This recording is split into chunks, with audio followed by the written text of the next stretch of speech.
Marketeers, kita kembali dalam 10 Minutes Industry Update. Saya Martani, Industry Head Resources, Infrastructure, and Utilities Makpras Inc. Pada episode kali ini, saya akan membahas 5 update dari Industry Resources, Infrastructure, and Utilities selama sepekan terakhir. Kita masuk ke update yang pertama.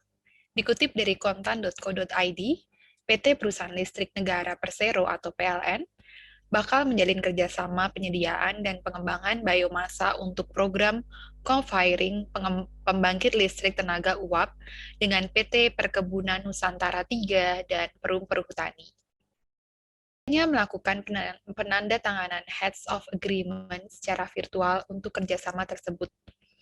Wakil Menteri BUMN Pahala Nugraha Mansuri yang turut menyaksikan prosesi penandatanganan HOA secara virtual menuturkan, kerjasama antara PLN, PT PN3, dan Perum Perhutani merupakan sesuatu yang baik, karena sejalan dengan upaya pengurangan emisi serta bisa meningkatkan kemandirian energi nasional.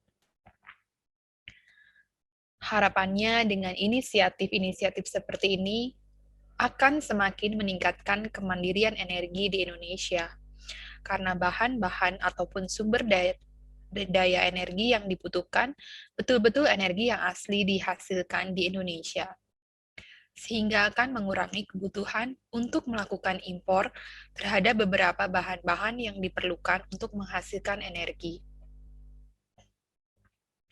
Direktur Utama PLN, Zulkifli Zaini menjelaskan, kerjasama antara PLN, PT PN3, dan Perum Perhutani akan dilakukan dalam 2 skema tahapan. Pada tahap pertama, PT PN3 dan Perum Perhutani akan memasok biomasa, sedangkan PLN akan bertindak sebagai off-taker dari biomasa yang disediakan. Rencananya, kerjasama tahap pertama ini akan dimulai pada kuartal keempat tahun ini. Sementara itu, pada tahap kedua, PLN, PT PN3, dan Perum Perhutani akan bekerja sama melakukan pengembangan industri biomasa. Tahapan ini rencananya mulai dilakukan pada kuartal pertama tahun depan. Kita masuk ke update yang kedua. Pembentukan Indonesia Battery Corporation merupakan sinergi terbesar BUMN. Dikutip dari investor.id, Menteri BUMN Erick Thohir mengatakan, pembentukan Indonesia Battery Corporation atau IBC merupakan sebuah loncatan dari Kementerian BUMN untuk mengelola industri baterai terintegrasi dari hulu sampai hilir di tanah air, dengan melakukan sinergi bersama MindID, Pertamina, Antam, dan PLN. Ia mengatakan IBC akan berperan dalam ekosistem electric vehicle dengan fokus awal bisnis pembuatan baterai, electric vehicle, energy storage system, hingga baterai recycling dengan berpartner dengan pemain global. Menurutnya, tujuan utama BUMN membentuk IBC untuk menciptakan nilai tambah dari hilirisasi.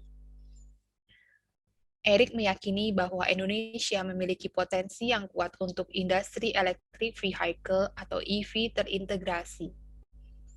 Pertama, terkait posisi kuat di sumber daya mineral hulu, dikarenakan cadangan dan produksi nikel dunia. Yang kedua, Indonesia memiliki cadangan tembaga mangan dan aluminium. Selanjutnya, pasar produksi dan penjualan yang besar dengan potensi tahun 2025 untuk penjualan motor listrik mencapai 8,8 juta unit dan 2 juta unit untuk mobil listrik. Kita masuk ke update yang ketiga. Anega Gas telah mengkonversi 90% produksi oksigen untuk keperluan medis. Dikutip dari investor.id, Presiden Joko Widodo menyebutkan PT Aneka Gas Industri Tbk atau Samator telah mengkonversi 90% produksi oksigennya untuk keperluan medis. Hal itu sejalan dengan imbauan pemerintah yang meminta seluruh produsen oksigen domestik mengkonversi 90% hingga 100% produksi oksigennya bagi keperluan medis. Oksigen itu dibutuhkan untuk penanganan pasien COVID-19, perihal konversi oleh PT Aneka Gas Industri Tbk Samator, diungkapkan Jokowi dalam akun Instagram pribadinya.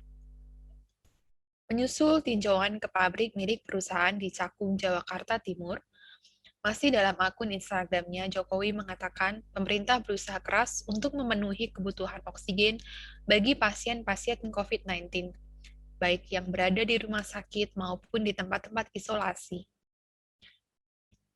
Salah satunya dengan bekerja sama dengan industri-industri di dalam negeri. Hari ini Presiden berkunjung langsung ke salah satu produsen oksigen itu, yaitu PT Aneka Gas Industri, anak usaha dari PT Samator di kawasan Pulau Gadung, Jakarta Timur. Kepala negara mengatakan 3 pabrik PT Aneka Gas Industri yang berada di Pulau Gadung, Cikande, dan Cibitung memiliki kapasitas produksi total 460 ton oksigen per hari untuk memenuhi kebutuhan di Jawa bagian barat, dan 1.000 ton per hari untuk seluruh Indonesia. Pabrik-pabrik tersebut telah mengkonversi hampir 90% produk oksigen yang biasanya untuk industri menjadi oksigen untuk medis.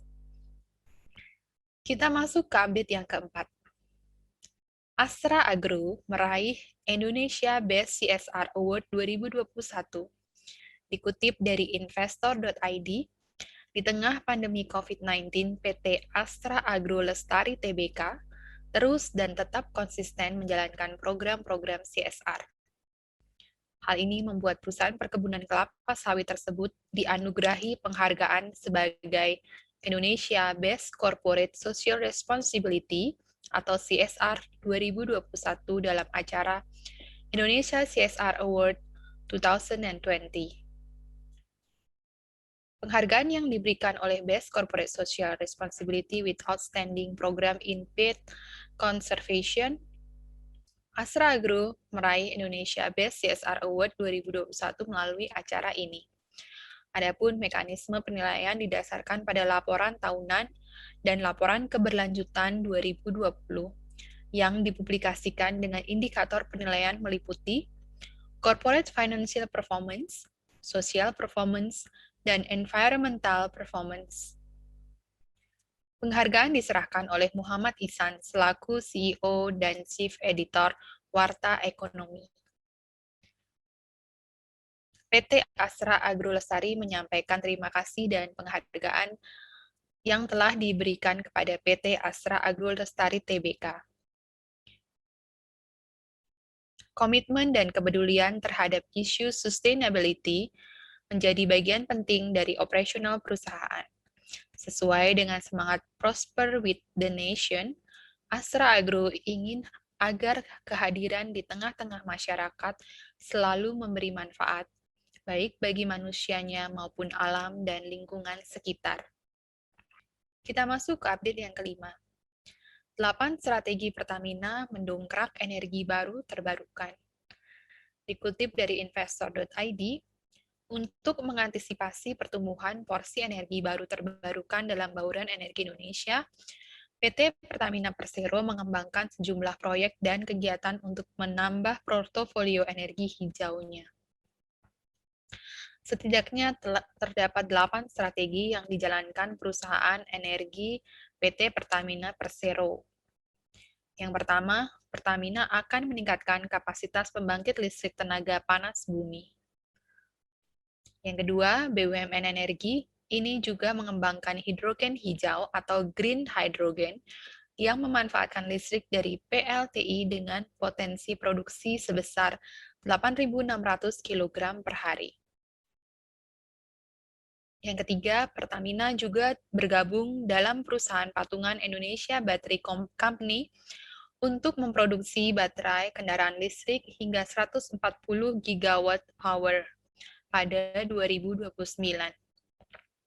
Perseroan juga akan membangun ekosistem baterai kendaraan listrik berupa stasiun penukaran dan isi ulang baterai. Yang keempat, Pertamina akan menjalankan gasifikasi.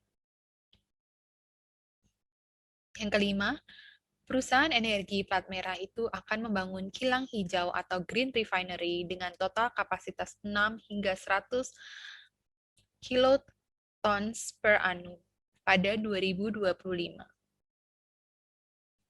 Yang keenam, perseroan juga akan meningkatkan pemanfaatan bioenergi. Pertamina akan membangun pembangkit listrik biomas dan biogas dengan total kapasitas 153 MW pada 2026. Pertamina juga akan menerapkan circular carbon economy pada beberapa area. Recycle, yakni melalui pemanfaatan biomas dan biogas, reduce dengan pengembangan PLTS, kendaraan listrik, dan LNG bunkering, serta reuse, CO2 untuk pengurasan minyak tahap lanjut, dan metanol. Yang kedelapan, perusahaan mendorong pengembangan energi baru terbarukan. Salah satunya, Pertamina terlibat dalam pengembangan pabrik dimethyl ether atau DME yang bisa menggantikan impor gas minyak cair. Marketeers, demikian 5 update dari Industry Resources Infrastructure and Utilities. Jangan lupa like, komen, dan subscribe kanal Marketeers di YouTube. Saya Martani beserta segenap tim yang bertugas undur diri. Stay safe, stay healthy.